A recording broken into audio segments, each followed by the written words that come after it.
Hello everyone, welcome to my channel. আশা করি তোমরা সবাই ভালো আছো, আমরাও ভালো আছি। তো নতুন একটা দিন, নতুন একটা ব্লগে তোমাদেরকে স্বাগত জানিয়ে আমি আমার দিনটা স্টার্ট করছি। তো এখন বাজে সকাল 7টা। কালকে তো প্রচণ্ড ঝড় উঠেছিল, প্রচণ্ড ঝড় হয়েছে।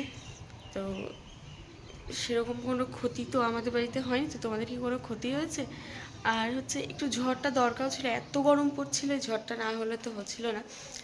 তো বৈশাখ মাস চলে যাচ্ছিলো, ঝড়ই হচ্ছিল না। বৈশাখ মাসে তো আগে খুব ঝড় টড় হতো, সব কিছুই চলে যাচ্ছে। তো চলো, দিনটা এখন থেকে স্টার্ট করছি, পুরো ব্লগটা দেখতে থাকো। এই যে সকালে গরম গরম চা করে নিয়ে চলে এসেছি। সকালে উঠেই হচ্ছে চা করা প্রথম কাজ, মানে ঘর দূর ঝাড় দিয়ে প্রথমে হচ্ছে চা করাটা প্রথম কাজ। তো চা করে নিয়েছি, তো চাটা খেয়ে নিই। তো আমার চাটা খাওয়া হয়ে গিয়েছে। এরপর আমি চলে এসেছি ওপরের আমার সব কিছু কাজ করতে। বিছনাটা তুলে নেব, তারপর নিচে যাব। নিচে গিয়ে মানিকের খিচুড়ি বসানো আছে, মানিককে খাওয়ানো আছে। তো প্রত্যেক দিনই সকালের ওপরের কাজ করতে একটু দেরিই হয়ে যায়। আগে নিচের কাজটা সব কিছু করে আসি, কারণ ঠাকুর ঘর আছে, তো ঠাকুর ঘরটা আগে সব কিছু আগে মুছে টুছে নিই, পরিষ্কার করি মা বাবার ঘরটা। তারপর ওপর মেয়েটে খাইয়ে, তারপর আমরা খেয়ে তারপর আমি ওপরের কাজ সারতে আসি। না হলে হচ্ছে খেতে দেরি হয়ে যায়, আর ওপরের কাজ সারতে দুপুর হয়ে যায়। আর সকালে যখন নামি তখন ঘরটোর ঝাড়টা দিয়ে একবারে নিচে নামি, আর আর দুপুরবেলা এসে ঘর টোর গোছাই। তাছাড়া হয় না, যতই ভাবি সকালে উঠে করে রাখবো, হয় না। সকালে উঠেই আগে বলে চা করতে হয়, চাটা করে এনে দিই, ঘরটার ঝাড় দিয়ে তখন নিচে চলে যাই। মা আবার সকাল সকাল পুজো করে, মা হোক ঠাম্মা হোক পুজো করে, সেই জন্য নিচের ঘরটা আগে পরিষ্কার করে রাখি। যদি কেউ হঠাৎ করে আসেও, নিচের ঘরটা যাতে পরিষ্কার টরিষ্কার থাকে। তারপর ওপরে আসি। তো আমার বিছনা তোলা হয়ে গিয়েছে, এবার আমি ঘর দোরগুলো সব ঝাড় দিয়ে নেব, মুছে নেব। রেগুলার যেন প্রত্যেক দিনের একঘেয়েমি কাজ হয়ে গিয়েছে। সেই সকালে ঘুম থেকে ওঠো, চা করো, সবাইকে দাও, ঘর মোছো, নিচের ঘরগুলো পরিষ্কার করো, মেয়ে খাওয়ায়, আমরা খাই, তারপর আবার উপরে সেই কাজগুলো আবার। তারপর নিচে গিয়ে মেয়ের খিচুড়ি টিচুড়ি বসিয়ে আবার ওপরে এসে স্নান করে তারপর ওকে গিয়ে আবার খাওয়ানো। প্রত্যেক দিন যেন রেগুলার একই রুটিন হয়ে গিয়েছে আমার। তো কী নতুন নতুন বলবো কিছুই বুঝতে পারি না। তো যেটুকু করি তোমাদের সাথে শেয়ার করি। আর ঘর দূর প্রতিদিন এত গোছায়, তাও যেন মনে হয় ছোটো বাচ্চা আছে, তো ও এখানকার জিনিস ওখানে নেয়, সব সময় গুছিয়ে রাখতে পারি না। তো যেটুকু মানে করার চেষ্টা করি ততটাই করি। তো সময় পাই না, যদি বলো যে অনেক সময় থাকে, সময় পাই না। তারপর হচ্ছে মেয়েটাকে দুপুরবেলা খাইয়ে আমরা খেতে বিকেল 4টে বেজে যায়, 4টে 4:30। কারণ আমার মেয়েটা খেতে প্রচণ্ড দেরি করে, প্রায় ওর খেতে 1 ঘন্টা টাইম লেগে যায়। সকালে 8:30 9টার সময় বসি, ওদিকে 10টা, কোনো দিন 11টা, 10:30 11টা বেজে যায়, কারণ একটুও খেতেই চায় না। তারপর হচ্ছে আবার দুপুরবেলা খাওয়াতে বসি ওকে 2টোর সময়, 2টো থেকে আবার ওদিকে হচ্ছে ওকে খাওয়াতে 3:30 4:45 বেজে যায়। তারপরে আমরা খেয়ে একটু ওপরে আসি, তখন একটু শুতে ইচ্ছা করে, মেয়েটাকে ঘুম পাড়াই, তো আমিও শুয়ে পড়ি। না ঘুমালেও একটু শুয়ে থাকতে ইচ্ছা করে। তারপর আবার ওকে তুলে আবার নিচে নিয়ে আসতে হয়, নিচে নিয়ে এসে আবার ওকে কিছু খাওয়াতে হয়, তারপরে আবার রুটি করতে হয়। তো এইভাবেই সময় কেটে যায়, আবার খাওয়াতে ওকে 10টা বেজে যায়। তো এইভাবেই সময় কেটে যায়। তো কাচা কুচোটা যেমন হচ্ছে আগে ওয়াশিং মেশিন ছিল, ওয়াশিং মেশিনে দিতাম একটু সময় পাওয়া যেত, কিন্তু ওয়াশিং মেশিনে না কাচা কুচো একদম ভালো হয় না, মনে হয় যেন হাতেই বেশি পরিষ্কার হয়। তো ওয়াশিং মেশিনটা আছে কিন্তু বন্ধ আছে। আমি বলেছি ওয়াশিং মেশিন ব্যবহার করবো না, যা হয় 5-6টা আমি হাতেই কেচে নেবো, তাই জন্য হাতেই কাচি। তো তোমাদের সাথে কথা বলতে বলতে আমার স্নান টান সব কিছুই কমপ্লিট হয়ে গিয়েছে। এবার সিঁদুরটা পরে নিয়ে ঠাকুরকে ভক্তি করে তারপর আমি নিচে যাব মেয়ের খাবার খাওয়াতে। তো এরপর আর নিচে গিয়ে ভিডিওটা করতে পারবো না, কারণ সবাই আছে, মা বাবা সবাই এসছে, আর আমার পিসি শাশুড়ি সবাই এসছে। তো এরপর আর ভিডিওটা করতে পারবো না। তো তোমাদের সাথে দেখা হচ্ছে একেবারে সন্ধ্যাবেলা।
তো এখন সন্ধ্যা হয়ে গিয়েছে, এখন নিচে যাব। মেয়ে ঘুমাচ্ছিল, বাবা ঘুমাচ্ছিল, আমিও শুয়ে পড়েছিলাম খেয়ে দিয়ে এসে, ওকে খাইটাই এসে। তারপর ব্লগটা করা হয়নি। তো এখন হচ্ছে 6:30, 7টা বাজে। তো এখন নিচে যাব, নিচে গিয়ে রুটি করব, মেয়ের খাবার করব। তো চলো নিচে যাই। তো নিচে এসে মানিককে ম্যাগি করে দিয়েছিলাম, আমি মেয়েকে। তো ম্যাগি ট্যাগি খেলো, খেয়ে ওকে থুয়ে আসলাম। তারপর রুটি করতে এসেছিলাম। আর হচ্ছে মানে রুটি করছি, এদিকে ভিডিও করতে ভুলে গিয়েছিলাম, তাই শেষের দিকে ভিডিওটা করছি। মাত্র আর 3টে মতো রুটি আছে করা বাকি। তো হচ্ছে কদিন আমি ভিডিও দিতে পারিনি, একটা না প্রায় অনেক দিনই ভিডিও আসেনি আমার।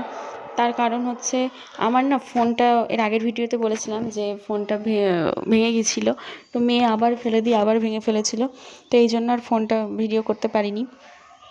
আর আমার হাজব্যান্ডের ফোনটার ভিডিও না ভালো হয় না। তো হচ্ছে এবার ভাবছি একবার ফোনটা না পাল্টালেই না, তো এবার ফোনটা পাল্টাতেই হবে। তো দেখি আগামীকাল যাব, গিয়ে ফোনটা একটু পাল্টে নিয়ে আসবো। পাল্টে বলতে ওই ফোনটা যা দাম দেবে নেবে, বাদ বাকি একটা নতুন ফোনই কিনে নিয়ে আসবো। দেখা যাক কতদূর কী হয়। আর আমরা তো পুরী যাব শুনেছই, সেই শপিংও কিছু করা হয়নি। তো এবার শুরু করব। আর সামনে ভোট, তো ভোটটা না পেরিয়ে গেলেও মানে আমার হাজব্যান্ডও মানে একটু রিল্যাক্স পাচ্ছে না। তো দেখি আগামীকাল গিয়ে ফোনটা চেঞ্জ করা হয় কি না, আর একটু টুকটাক শপিং করব। তো আগের দিন তো প্রচণ্ড একটা ঝড় হয়েছিল। আর ওই ঝড়ের সময়, ঝড়ের ঠিক আগের মুহূর্তে আমি না ওই পুচকুটাকে নিয়ে ওই ঘরে গেছিলাম, মানে আমার কাকিমাদের ঘরে। তো হচ্ছে পুচকুটাকে নিয়ে বসেছিলাম, আর এদিকে আমার মেয়ে ওর বাবার কাছে ছিল, ঠাম্মির কাছে ছিল। তো আমি ওই ঘর থেকে ঝড়টা, ওই ঘরে গিয়েছি, পুচকুটাকে নিয়েছি, তারপরেই প্রচণ্ড পরিমাণে ঝড় শুরু হয়ে যায়। তো আসতে পারিনি এই ঘরে, পাশাপাশি, তাও আসতে পারিনি। তারপর একটা যে বিকট জোরে শব্দ হয়েছিল, মানে প্রচণ্ড বিকট জোরে একটা বাজ পড়েছিল। তো আমরাই ভয় পেয়ে গেছিলাম, আর আমার মেয়ে তো ভয়ে প্রচণ্ড কেঁদেছে, মিনিমাম 1.25 ঘন্টা মতো কেঁদে গিয়েছে। তারপর আমি ওই ঝড় মাথায় যাইভাবে দৌড়ে দৌড়ে এই ঘরে আসি। এসে হচ্ছে দেখি আমার মেয়ে চোখ মুখ ঢেকে রীতিমতো কাঁপছে, আর খুব জোরে জোরে কাঁদছে। তো ওকে অনেকক্ষণ কোলের মধ্যে নিয়ে বুঝিয়ে, তাও ও চোখ কিছুতেই খুলছিল না, এত পরিমাণে ভয় পেয়েছিল। তারপর বুঝিয়ে টুঝিয়ে অনেকক্ষণ পর কিছুতেই আমাকে ছাড়ছিল না। তো তারপর একটু ঠিক হয়।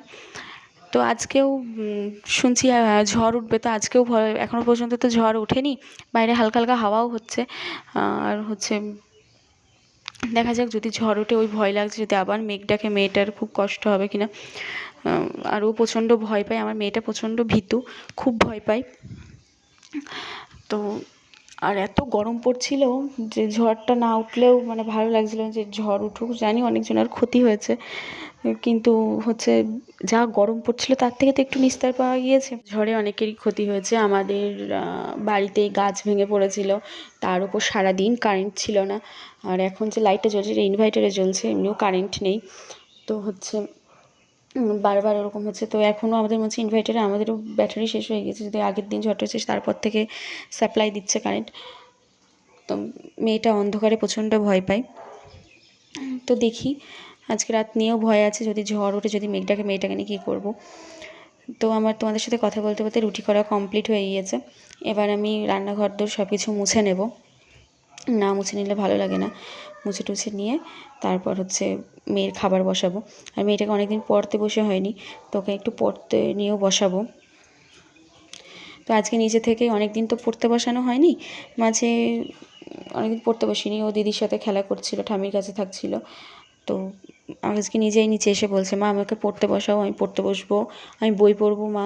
আচ্ছা ঠিক আছে, আমি রুটিটা করে আসি। তারপর বললো ঠিক আছে। দেখ ম্যাগি করে দিয়ে এসেছি, এখন ম্যাগিটা খাচ্ছে, খাওয়া হয়ে গিয়েছে। এবার হচ্ছে রান্নাঘরটা মুছে নিই, ওর খাবারটা রেডি করে ধুয়ে তারপর যাব। নর্মাল দিন এমনি প্রত্যেক দিন ওকে 8:30টার সময় খাওয়াই, আজকে যদিও ম্যাগিটা খেয়েছে তাই জন্যে আর এখন কিছু খাবো না। 9:30টার দিকে হালকা একটু চাল ডাল ভাঙানো আছে, সেইটা একটুখানি খাইয়ে দেবো।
তো বন্ধুরা, এই যে রাতের আমার সমস্ত কাজ কমপ্লিট, মানে রুটি করানো, যে কটা বাসন ছিল মাজা, মেয়ের খাবার রেডি করে থোয়া। এবার গিয়ে মেয়েটাকে পড়াতে বসবো, তারপর তোমাদের সাথে দেখাচ্ছি। তো বন্ধুরা, রাতে আমাদের খাওয়া দাওয়া, মেয়েকে খাওয়ানো, বাসন মাজা, সমস্ত কাজ কমপ্লিট। তো তোমাদের যদি পুরো ব্লগটা দেখতে ভালো লাগে অবশ্যই আমার পাশে থেকো, প্রথম থেকে শেষ অবধি আমার ব্লগটা দেখার জন্য। যারা যারা দেখছো তাদেরকে অসংখ্য অসংখ্য ধন্যবাদ, আর আমার পাশে থেকো। আর ভালো লাগলে অবশ্যই লাইক, কমেন্ট এবং সাবস্ক্রাইব করতে ভুলো না। দেখা হচ্ছে নতুন একটা দিন, নতুন একটা ব্লগে। ততক্ষণ তোমরা সবাই ভালো থেকো। Bye bye.